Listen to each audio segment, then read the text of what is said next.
My parents refused to help with my medical bills and funded my golden child sister's Mariage instead. Now they are begging me for money after they lost everything in a bad investment. I refused. I'm 33, male, and for most of my life I've been the forgotten son. Not in the dramatic, storm out of the house, slamming doors kind of way. It was quieter than that. I was just overlooked. My parents were always more interested in my younger sister, S. She was the golden child. Every achievement she made was celebrated like she'd won an Olympic gold. Every time she failed, there was an excuse lined up to soften the blow. Me? I didn't need help.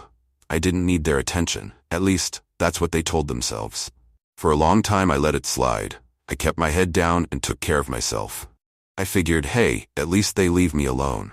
And for the most part, they did. But this story isn't just about being the forgotten kid. It's about something much worse.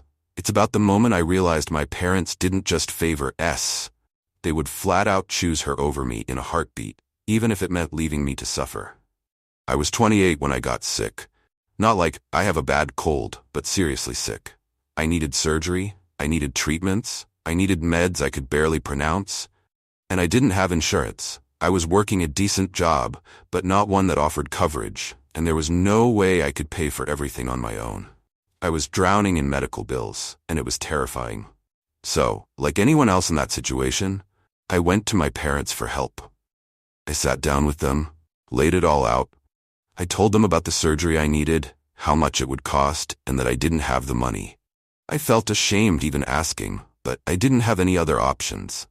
I expected them to be concerned, maybe ask how they could help, even if it was just a little, but they didn't. My dad sat there, arms crossed, and said nothing. My mom, always the calmer one, just looked at me with this blank expression. When I was done explaining, they exchanged a glance, and my dad finally spoke. "We can't help you with that." I thought I misheard him. What do you mean you can't help?" "We've already committed our savings to S's wedding," he said, like it was the most obvious thing in the world. "It's a big event. We're doing it right." I blinked, completely dumbfounded. "Her wedding? You're saying you won't help me with my medical bills because you're paying for a wedding?" My mom didn't even flinch. "We want it to be perfect for her," she said, her voice calm. "You understand?" "Understand?" My voice cracked, disbelief flooding through me. "I could die without treatment, and you're worried about a fucking wedding?" Dad just shook his head, already done with the conversation. "You're strong. You've always figured things out. This is S's time. You'll manage." "You'll manage?" I repeated, my voice rising. "This isn't some small thing. I'm talking about life and death here." But they didn't budge. Their golden child's wedding was more important than my life. I don't remember leaving their house that day. I just remember the burning in my chest, the realization that I was alone in this. My own parents had just told me point blank that I wasn't worth helping. I didn't speak to them for months after that. I had to focus on surviving. I took on every side gig I could find, tutoring, driving for Uber, working odd jobs, just to scrape together enough for the surgery. I maxed out my credit cards and ended up taking a personal loan. I had no other choice. It was hell, but I made it through, alone. Meanwhile, S had her perfect wedding. Big venue, designer dress, flowers, the whole thing. They didn't even invite me. Not that I would have gone. I was still recovering from surgery while they were toasting to her fairy tale life. Fast forward a few years, and my parents found themselves in a tough spot. I'd heard through mutual friends that they made some bad investments, poured a ton of money into a failing business deal. I didn't pay much attention. Honestly, after what they did, I couldn't care less about their financial woes. But then, one day, my mom called me out of the blue. I hadn't heard her voice in ages, and she sounded off. Desperate. "We need your help," she said, without even a hello. I let the words hang there for a moment, more out of shock than anything else. "What do you mean, help?" There was a long pause, then she continued. "Your father and we've lost a lot of money. The business deal we invested in went bad, and now we're on the verge of losing the house. We need money." I couldn't believe what I was hearing. After everything, now they were coming to me for help? "You're kidding, right?" "No, I'm not kidding. We're in serious trouble. We need money to keep afloat. We've exhausted our savings." I clenched my fist, my chest tight with rage. So let me get this straight. You couldn't help me when I was facing medical bills, but now you expect me to bail you out because you made a bad investment. She didn't even try to deny it. That was a different situation. S's wedding.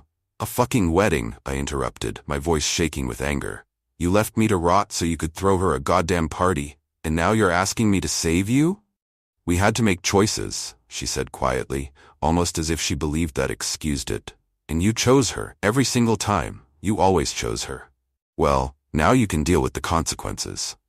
Please, she whispered, her voice breaking. We didn't know it would turn out like this. I didn't know I'd get sick either, I snapped. But you didn't care. You let me suffer. Why should I help you now? At that point, my dad took the phone. His voice was cold, a sharp contrast to the desperation in my mom's tone. You need to understand something, son. We did what we thought was best at the time. But now, we're in trouble, and family helps family. I let out a bitter laugh. Family helps family? That's rich, coming from you. Stop being petty. This isn't the time to hold grudges. Grudges? I could barely keep my voice steady. You let me fend for myself while I was fighting for my life, and now you want to talk about grudges? There was a long silence. Then he tried again, his voice softer, almost pleading. We're your parents. We did the best we could, but we need you now. I shook my head, even though he couldn't see it. You don't get to play that card. You lost everything? Well, so did I, and I did it alone. You made your bed, now lie in it. I hung up the phone, hands shaking, my heart pounding in my chest. I thought that would be the end of it. But I underestimated how far they'd go to get what they wanted. A few days later, S called. I hadn't heard from her since her wedding, but I knew why she was calling. I let out a heavy sigh and answered. Hey, she said, her voice tight. We need to talk. I'm pretty sure I already talked to Mom and Dad. They're in serious trouble, she said, her tone sharp. They're going to lose the house. I leaned back in my chair, already done with this conversation. Not my problem. You're being selfish, she snapped, her voice rising. You know damn well they helped you out plenty growing up. I laughed, a bitter, cold sound. Did they? Because from where I'm standing, they never lifted a finger for me unless it was convenient for them. They left me to deal with my medical bills while they threw you a 5-star wedding. That was different, she hissed.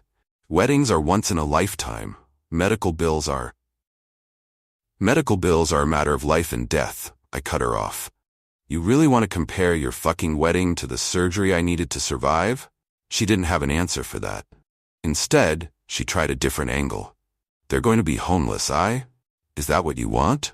For your parents to be on the street? I want them to deal with the consequences of their choices.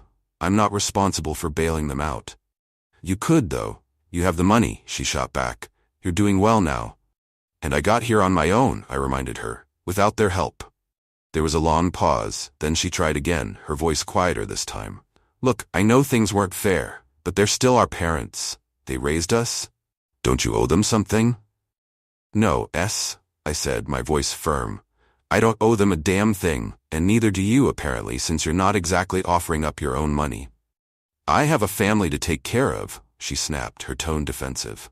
Yeah, and I have a life to take care of. I'm not putting myself in financial ruin to fix their mess. My voice was flat, drained of any remaining emotion. There was silence on the other end. I could hear her breathing, like she was trying to think of her next move.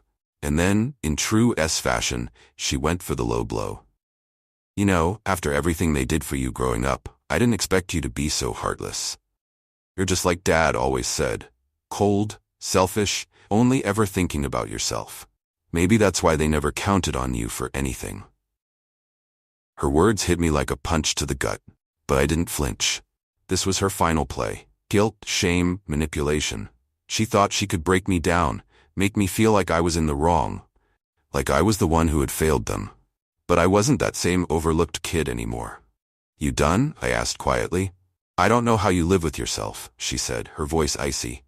I live just fine, I live knowing I survived without them. And without you. I heard her breathe sharply on the other end, like she hadn't expected me to be so blunt. Good. Let her feel some of the sting. She was always so quick to point fingers, so sure that she was in the right because our parents had convinced her she could do no wrong. They chose you, I continued, my voice calm. They always chose you. So go help them. You're their favorite after all. You're unbelievable, she spat. They're going to lose everything, and you'll be responsible for it. No, they're responsible for it, and they're damn well old enough to deal with it. She hung up. I stared at my phone for a long time, my pulse still racing. There it was again, the guilt, the pressure, the expectation that I should somehow be the one to fix everything.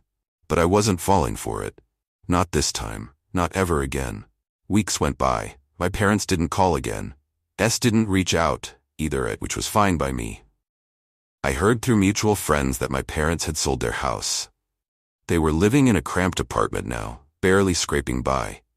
Wasn't helping them either. Her husband didn't want to throw their savings into a black hole.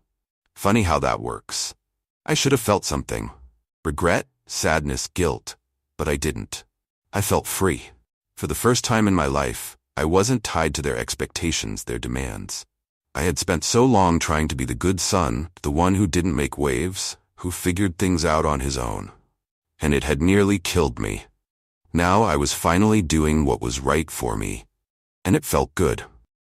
A couple of months after that last call with I received a letter from my parents. Well, from their lawyer, to be precise. Apparently, they were threatening to cut me out of their will entirely if I didn't help them. The absurdity of it all made me laugh out loud. I hadn't been expecting anything from them for years, and now they thought this would be some kind of punishment. I called the lawyer just to make sure I wasn't misunderstanding. So they're saying if I don't give them money now, they'll write me out of the will? Yes, the lawyer replied, sounding a little awkward. That's what they've instructed. Well, tell them to go ahead, I said, smiling into the phone. I don't need anything from them. The lawyer paused, clearly taken aback.